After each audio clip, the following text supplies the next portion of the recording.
So children, here we are starting the chapter force and acceleration. Now what is force? In your early stages of learning science, you must be knowing force is a push or a pull. Force is a push or a pull.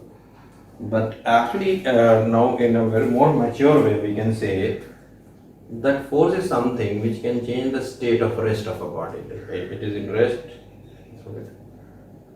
I throw it and then I change the state of rest. Or I can say if something is thrown at me, if something is coming, falling down and I can stop. That means force is something which changes the state of motion. Or something is thrown at me, then I can just give a little direction change and then it will, I can stop that. Isn't it? A moving body I can stop. So that is force. Can you throw a bag like this to me? Just throw it at my feet. See, I have stopped this. So what is happening? Force changes the state of rest and state of motion, or it can also change the configuration of a body. Like I can change the shape of a body. Say for example, I take a bag. Just a second.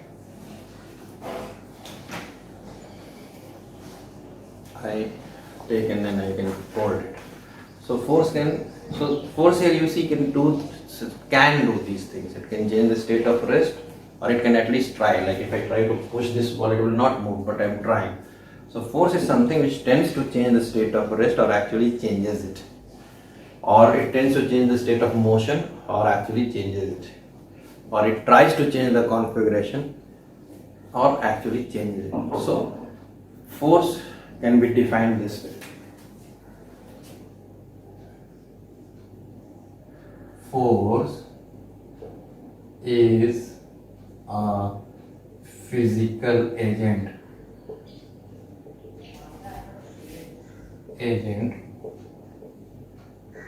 which tends to or actually changes the state of rest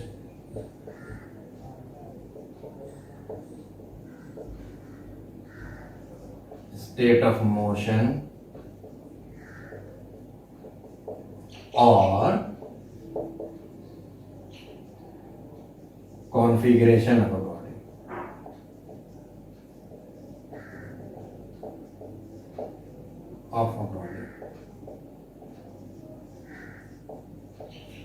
So you can give many examples where it has changed the state of rest. If you are shifting an almirah, so almirah is kept at one rest, you change it. Or changing the state of motion, something is thrown at you, you catch it. Or sometimes you see and normally in the sports field, a lot of times you see football is coming and you change its direction. So those things are the breaking down of things is changing the configuration. So in day-to-day life we use all these application. Now the unit of force is SI unit of force is Newton. Force is Newton. This I just keep it in my mind so that when I will use it later I'll elaborate this. SI unit of force is Newton. Now suppose a number of forces act on a body. Suppose this is 10 Newton of force pushing it this way, 10 Newton of force pushing it this way. Now this is stable thing and it is taking so, and 10 Newton or 20 Newton this way and 20 Newton down. Then what will be the resultant thing? This box will not move. So if a number of forces act on a body and there is no net change in its state of rest, the state of motion or configuration, then these forces are called balanced forces. But suppose I do it this way.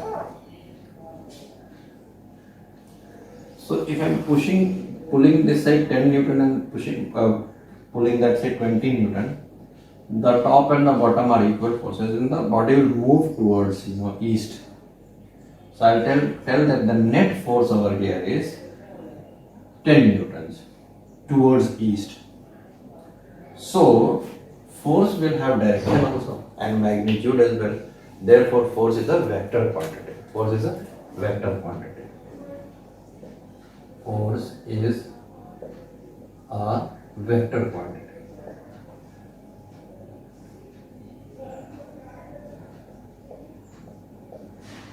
Did you understand this? So this is very, very important to understand this.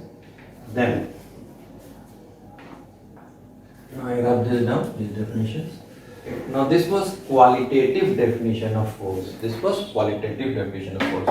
Force tends to or actually changes the state of rest, state of motion or configuration of body. But numerically, yeah, that was qualitative definition. Now we are coming to quantitative definition. So quantitative definition is force is the product of mass and acceleration.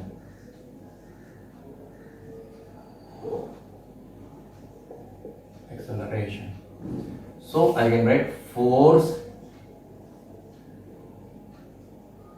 is equal to mass into acceleration.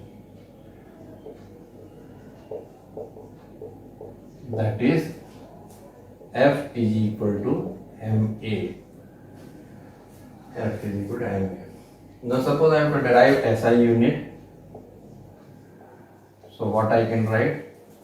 F is equal to unit of mass is kg. So 1 kg into acceleration is meter per second square. So force unit in SI is kg meter per second square, which is also called Newton. So I can write 1 kg meter per second square is equal to 1 Newton. So this is SI unit. What about the CGS unit? The smaller one. Again I write force is equal to ma, but mass in CGS is gram. So 1 gram into acceleration is centimeter per second square. So I am writing 1 because I want to put how much is 1 gram centimeter per second square as 1 dyne.